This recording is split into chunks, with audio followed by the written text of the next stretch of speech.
It's an honour and privilege for me, really, to stand here today and thank our MPs and our families for everything that you're doing to support the cause of this fabulous charity. I make no excuses for saying this year in, year out, but this particular night holds a very special place in my life and is a very humbling experience for me year in, year out. I know many of you have lost loved ones, including young children, sons, daughters, and siblings. I know that very, very well. I have 2 daughters, and my eldest daughter left home last year to go to university. I wasn't myself for 4 months after she left, but she'd only gone 10 miles down the road. She hadn't gone forever.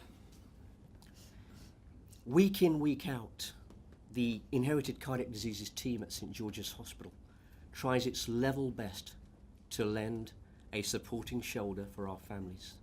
But we recognise that the tears that we witness are just a minuscule fraction of the immeasurable pain that many of you have gone through in the light of such devastating catastrophes. I hold many important roles and wear many hats, but my affiliation with cardiac risk in the young and my association with all of you is the most is what makes me the proudest of all. I'd like to say that CRY, as you know, started in 1995, and it started as a bereavement counselling support for families who had lost loved ones and screened a select group of athletes. But over the past 22 years, thanks to the vision of our founder, Alison Cox, our current chief executive, and our trustees, we have expanded exponentially in so many different directions. You will be aware that we run the largest nationwide screening program in the country. We've screened over 20,000 people last year, and in parallel, we're diagnosing so many people with cardiac diseases that could cause sudden death.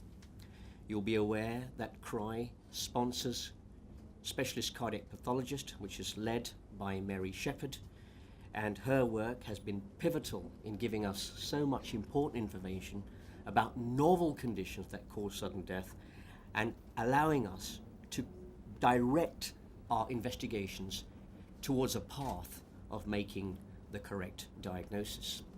CRY helps the National Health Service immensely by supporting doctors, ancillary staff and nurses. CRY has enabled us to test or examine or assess even 3,500 individuals with inherited cardiac diseases in the past year. And importantly, CRY's motto is to facilitate teaching and education. Since its inception, CRY has funded 29 doctors for higher degrees, of which 11 are now consultant cardiologists. And the great thing about that is that we now have experts that form hubs all over the country and not just in London. So we don't just have a golden postcode here where CRY is based. We have spokes that go out elsewhere to help some of you that are from afar. As far as research goes, CRY has funneled thousands, I'd say, in fact millions of pounds into research. And I'd like to just share some historical points about our research. You've all heard that there are around 12 deaths in the UK per week in young individuals that could be preventable. I think that there are even more. You may also be aware that the BHF have actually borrowed this logo to support their own mission. You'll be aware that 1 in 300 young people in the United Kingdom harbour a condition that could potentially kill them. You will have learned that 40% of all deaths in young people are due to electrical faults of the heart that can easily be diagnosed with the ECG. We now know that so many young people that die do so at rest or during sleep. And this tells us that screening should not be confined only to athletic individuals. It should be to all young people. They're all deserving of screening. It also tells us for those of you that are cynics, that if we just relied on defibrillators, the paramedics don't get to most of these people because they died in their sleep. Yet if you made a diagnosis during life, there are so many therapies that could be implemented to prevent such catastrophes.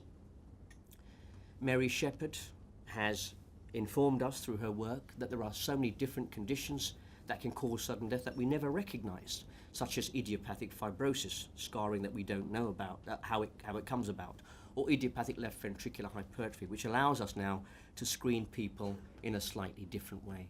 And probably the biggest thing that CRY has done is improvise the way we interpret the athlete's ECG.